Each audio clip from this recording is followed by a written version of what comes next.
শুধু গান নয়, গানের গল্প। সে ডানা মেলে উড়ে যায় অল্প অল্প একদিন, প্রতিদিন একদিন প্রতিদিন।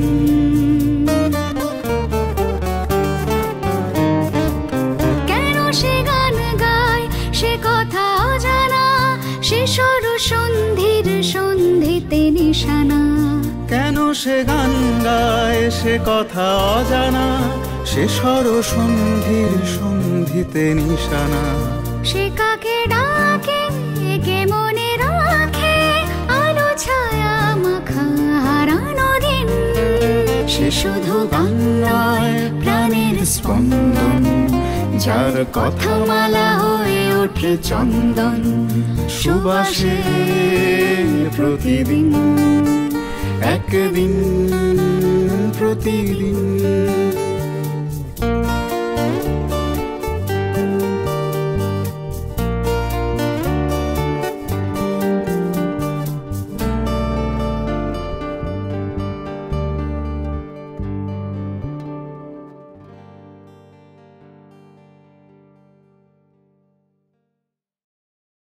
আচ্ছা, এই বম্বেতে থাকতে থাকতে ফিল্ম ডিভিশনের মিউজিক ডিরেক্টর, তারপর তো একটা অবিস্মরণীয় অধ্যায় রাহুল দেব বর্মন, সেটা হ্যাঁ, ওটা বম্বে যাওয়ার পরে পরে ফিল্ম ডিভিশন থাকতে একটু জানুক না মানুষ। আসলে রাহুলদার ব্যাপারটা অদ্ভুত যোগাযোগ, একটা যোগাযোগ ব্যাপারটা অদ্ভুত হয়। কোথা থেকে একটি বেসিক গানের, আমি তখন বোম্বে যাওয়ার পর প্রথমেই আমার ক্যাসেটের জন্য রেকর্ডিং করছি, ওটা বোধ হয় ওই 87 সালে। সেটা করার কথা ছিল শ্রদ্ধেয় মুলকিদার, ওয়াইএস মুলকি। যে কোনো কারণে উনি করতে পারলেন না কাজটা। তখন ওই কোম্পানির থেকে আমাকে দিল যে বাবলু চক্রবর্তী করবে। ও বিখ্যাত ভায়োলিন প্লেয়ার, পঞ্চমদার একদম অ্যাসিস্ট্যান্ট, হ্যাঁ, অন্যতম সন্তান সম ছিলেন তিনি একদম। তো বাবলুদা আর এইটা একটা দেখতে হবে, বোম্বের যেমনি ওদের মাথা উঁচু করে থাকা, তেমনি ওদের বিনয় প্রত্যেকটি মানুষের। তুমি একটি ভুল উল্টোপাল্টা কথা বলেছো তো চট করে আঙুল উঠে যেত, দেরি করবে না। কিন্তু তুমি তোমার মধ্যে যদি এইটুকু গুণ দেখে, তারা না এইভাবে মাথাটা নত করবে। এখানে ছোট করে একটা ঘটনা আমি পরে বলবো ইদানিংকালে। বাবলুদা সে মানে আমাকে অত্যন্ত শ্রদ্ধার সাথে তার বাড়িতে ডাকলেন যে আমি আপনার বাড়িতে আসবো কি আপনি আমার বাড়িতে আসবেন, গানগুলো আমি তো একটু দেখে নেব, শুনে নেবো, রেকর্ড করে নেবো। তো আমার বাড়ি তখন বাবলুদাকে ডাকার মতো তখন অবস্থা হয় না, আমি আসবো। আসলে আর আমাদের প্রখ্যাত বংশীবাদক আছেন না, পণ্ডিত রনু মজুমদার, তার বড় ভাই শ্রী দুর্গা প্রসাদ, ও রেগুলার আমার সাথে বাজিয়েছে এবং অনেক আমাকে হেল্প করেছে। ওকে ডাকা হলো তবলার জন্য। তো গানগুলো শুনলেন, বললেন যে বাহ, আর নজরুল গীতের মধ্যে তো অনেক ভ্যারাইটিস আছে, আপনার গলার তো বেশ অনেক রকম ধরনের গান খেলে, বিভিন্ন রকমের, একটু রাবীন্দ্রিক ভাবও যেমনি খেলছে, তেমনি আবার মডার্ন ভাবও আছে, ক্লাসিক্যাল ভাবও আছে। এরপরে গানগুলো রেকর্ড করলেন এবং একটু অন্যভাবে উনি সম্পূর্ণ নজরুল গীতির অ্যারেঞ্জমেন্টটা করেছিলেন। একটু ফিল্মি ব্যাপার ছিল, যেটা অনেকে নাক ছিটকেছে, এখানে এত ইনস্ট্রুমেন্ট দিয়ে এরকম করেছে এখানে নজরুল গীতিগুলোকে, আরে শুনতে কি খারাপ লাগছে? যাকে সে কথা আলাদা। রেকর্ডিংয়ের সময় দ্বিতীয় হচ্ছে যে রামানুজবাবু, উনি বরাবরই কিন্তু কোনোদিন আমাকে নাম ধরে ডাকেননি, রামানুজবাবু বলে ডেকেছেন আপনি করে। আপনার গলাটা কিন্তু সত্যি, মানে মাইক্রোফোনে যখন শুনলাম, এটা কিন্তু আমি আমার কথা বলছি না, বাবলুদা যা বলেছিলেন, আমার কিন্তু খুব ইন্টারেস্টিং লাগলো যে ক্লাসিক্যালটাও যেরকমভাবে আপনার গলাটা চলছে আর লাইটটাও সেরকমভাবে চলছে। আপনাকে একটা ছবিতে গান গাবো, আমরা একজনকে খুঁজছি। আমি ভেবেছি যে ঠিক আছে, কথার কথা হবে, এখন কলকাতায় অনেক কথা হয়েছে, তারপরে সেসব 7 দিনের মাথায় আমি ডাকলেন এবং বসে স্বপন চক্রবর্তী সুর, স্বপনদা বাবলুদার বাড়িতে আসলেন এবং ওরা এত ক্যাজুয়াল ছিলেন, স্বপনদা কাছাকাছি থাকতেন, লুঙ্গি পরে আর ফতুয়া পরে গাড়ি নিয়ে ড্রাইভ করে চলে এসেছে, এসে আমাকে তোলালেন। ওই গানটি খুব বিখ্যাত হয়েছিল পরে সুরের আকাশ হিসেবে।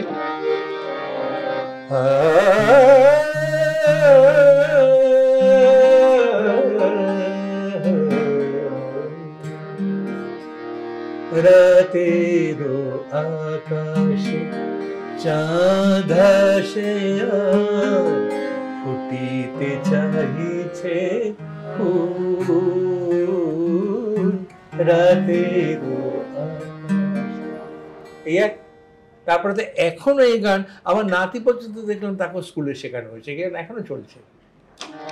সা বলে শোনো শোনো রে বলে কে রে, দুটো দিন কথা বলার স্টাইলটাই আলাদা। আচ্ছা, এটাও স্বপন চক্রবর্তীর সুর? হ্যাঁ, আচ্ছা, লেখাও না। আর এর মধ্যে একটা সরগম আছে, ওটা আমরা বসে একসাথে কম্পোজ করেছিলাম।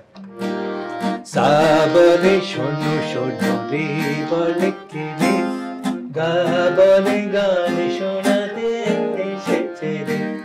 এখানে ইত্যাদি গানটা সবাই জানে, এখানে ছিল না সা রে গা মা পা মা গা রে গা মা পা ধা নি।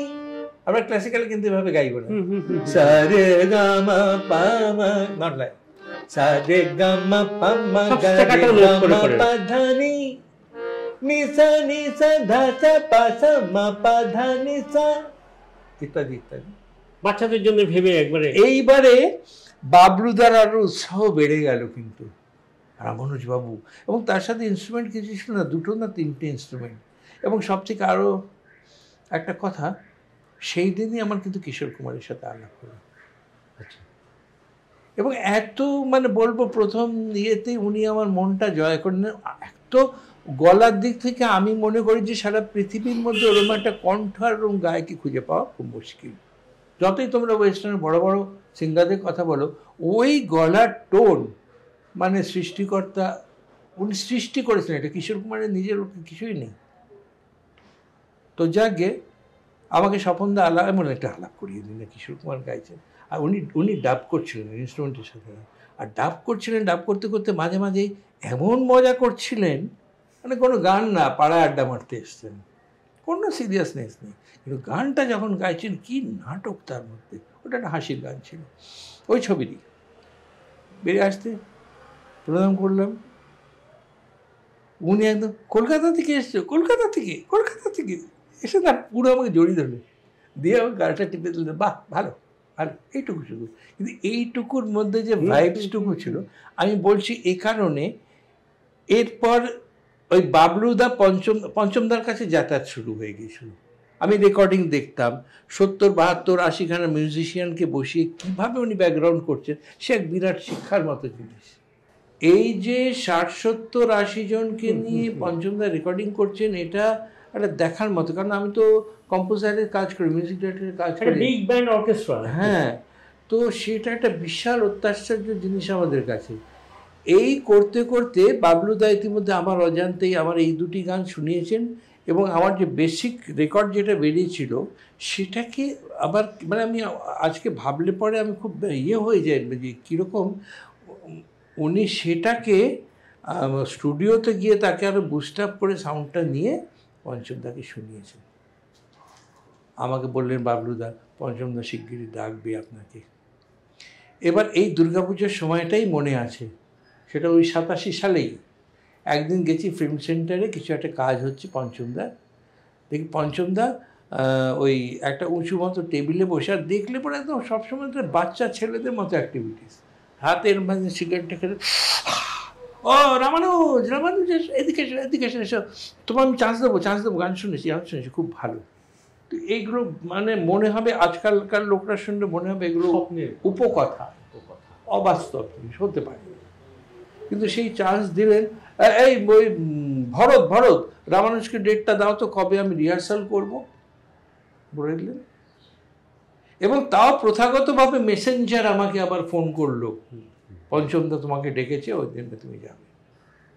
সেইখানে ঐতিহাসিক ঘর, ওই ঘরেই বোধহয় বিশাল বড় 2খানা ফ্ল্যাটের, মেরিল্যান্ডের বাড়ি, হ্যাঁ মেরিল্যান্ড, হ্যাঁ হ্যাঁ সান্টা ক্রুজ, হ্যাঁ ওই ঘরেই বোধহয় কর্তা করতেন কাজ, ওইখানে বসেই। এটা আমি 100% শিওর নই।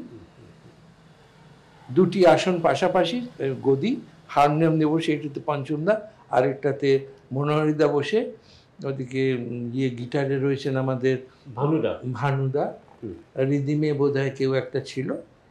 তো সেই হলো ঝংকারের আমার গানটা, কেন যে বাজায় বাঁশরি।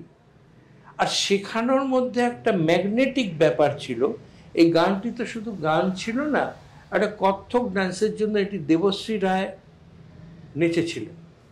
তার মধ্যে একটা ওই কত্থকের যেমন বোল থাকে, আমি জানি না বলতে পারবো কি না, যে তখন শিখিয়েছিলেন এটা এরকম ছিল, দা দিন দিন দা দা দিন দিন দা দা দিন দিন দা দিন দিন। রাধা ছিল সখী সানে কৃষ্ণের বাসি শুনে ভাবিছে কেমনে যাবে যমুনা কুলে, ইটলুটি চায় রাধা ঘিরে আছে কত বাধা, যদি বেঁচে ওঠে পায় নুপুর ভুলে, চলে রাই ধীরে ধীরে আরো ধীরে চুপি সানে রেনে ঝুনে কঙ্কন বাজে, কি করি হায় নেই যে কোনো উপায়, কেমনে যাব যেত শ্যাম বিরাজ, কৃষ্ণের বাসি ওই রাধা নামে সাদা, ঠুমকি ঠুমকি নাচে রাধা রাধা, কেটে কিন্তু নাচেটে দা দাদিদা কেটে দাদিদা কাতেটে দাদিদা কাতেটে দাদিদা কেটে দাদিদা কাতেটে ধা থুন্ত দা কাতেটে ধা থুন্ত দা কাতেটে ধা থুন্ত।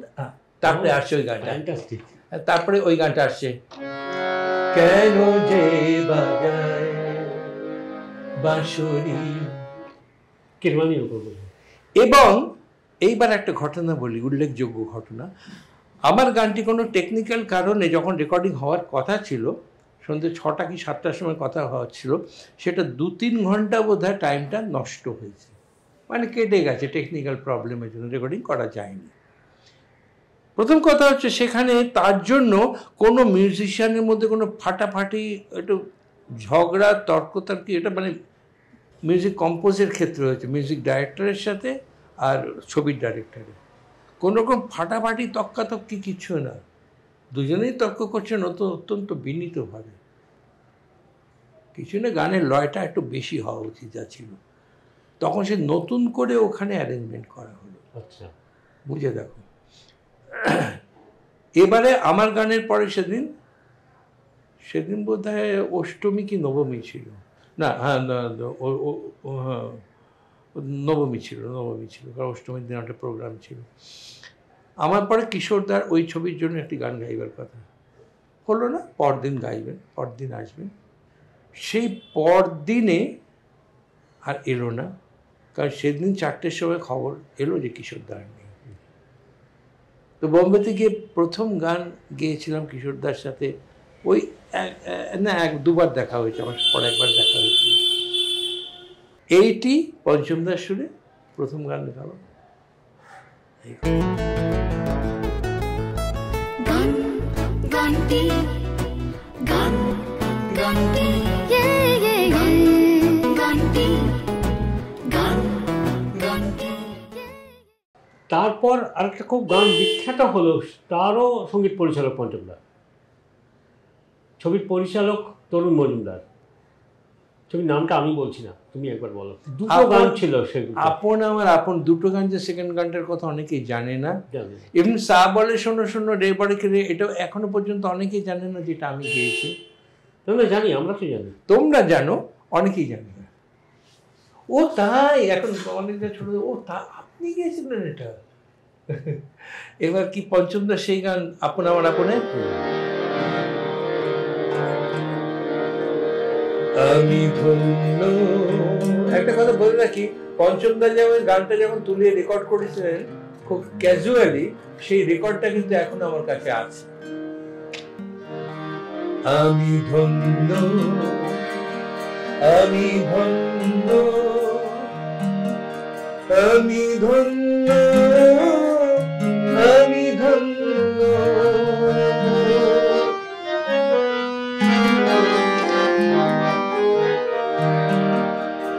এমন প্রহর আসে, এমন প্রহর আসে তোমার ছোঁয়ায়, সব দুঃখ সুখ হয়ে হয়ে যায়, এমন প্রহর আসে ধাপা গামা পা, আমি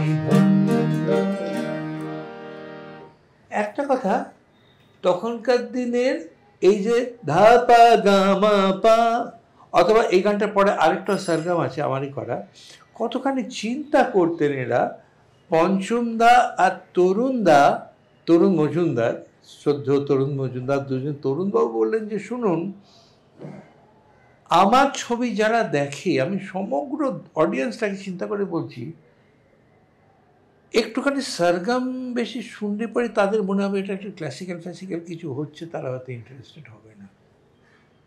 কিন্তু পঞ্চমদা এত সুন্দরভাবে তাকে কনভিন্স করালেন, কি বলে কনভিন্স করেছেন সেটা আমি বললাম না এখানে, কিন্তু গানটি তোমরা জানো এর ইতিহাস, পরে কতখানি লোকে নিয়েছিল গানটিকে এবং সেই সিচুয়েশনটাকে। মানে বলা যায় এই গানের জন্য কিন্তু সমস্ত শ্রোতারা ধন্য আর কি, আর এরকম গানের প্রহরজনে বারংবার ফিরে আসে, আমিও ধন্য, অবশ্যই ফিরে আসে। আর পঞ্চমদা দুঃখের কথা, এটা আমাকে আরো অনেকবারই ডেকেছিলেন, দুর্ভাগ্যবশত তখন তো স্মার্টফোন ছিল না বা কিছু ছিল না, আমার খবরটা পেতে দেরি হতো, আমি হয়তো তখন কলকাতায় প্রায় এই অফিসের কাজে আমি কলকাতায় তো আসতে হতো, এগুলো অন্তত আমি 2 বার তো আমি চান্স হারিয়েছি। তবে এই ছবিতে আরেকটি গান ছিল, সেখানেও ওই যে আমার গাইতে ডাকাটা, পঞ্চমদা এত সহজ সরল মানুষ ছিলেন, উনি কাউকে দিয়ে একটা খবর পাঠিয়ে দিতে পারতেন, রামান্য অমুক দিনে তুমি ফিল্ম সেন্টারে উপস্থিত থেকো, মানে একটা বড়দের ক্ষেত্রেও যেরকম করতেন। আমি তো খুবই সামান্য, বোম্বেতে তো খুবই সামান্য, আমাকে ওটা সেরকমভাবে নিজে ফোন করছেন, আমার বাড়িতে ফোন না পেয়ে যেখানে আমি ছিলাম, আমি কোথায় আছি সেখানকার নাম্বার নিয়ে সেখানে ফোন লাগিয়ে, রামানুজ কালকে শুনো তুমি আসবে, একটা গান গাইবে, তোমাকে ছাড়া হবে না, তো তুমি একটা কাজ করতে পারবে, তুমি তো একটা গান গেয়েছো, এই গানটা তোমাকে একটু অন্য স্কেলে অন্য স্টাইলে গাইতে হবে, তুমি পারবে গাইতে? আমাকে বাবলু বললো এটা তুমি পারবে গাইতে। তাহলে কী গানটা কী? বলে একটা টপ্পা, বাংলা টপ্পা, তরুণবাবু এটা লিখেছেন, ওটা একটু তুমি আমাকে একটু কিরম ধরনের সুর একটা দেখিয়ে নিও, মোটামুটি আমরা দুজনে মিলে ঠিক করে দাও, সেটা একদম উইদাউট এন ইনস্ট্রুমেন্ট এবং এক টেকে ওকে। একটা স্বামী স্ত্রী সিকোয়েন্সের বিখ্যাত, এবং তার সাথে কোরাসে ছিল অনেক মহিলারা ছিলেন, এবং তার মধ্যে উল্লেখযোগ্য স্মৃতি হিসাবে মনে পড়ছে সোনালী, শ্রীমতী সোনালী মুখোপাধ্যায়, আমাদের বিখ্যাত সঙ্গীত শিল্পী, শানের মা। আচ্ছা, আর তাদের সাথে আমি বহু আগের থেকে পরিচিত, মানস মুখোপাধ্যায়, সোনালী মুখোপাধ্যায়। আমি খালি গলায় গাই, কারণ ওটা ড্রামাটিক ভাবে, প্রিয়ে অমন করে ফিরায় না মুখ, ওগো আমি তোমার দাসানুদাস, তুমি চটলে পরে বুক থুকু, অমন করে ফিরায় না।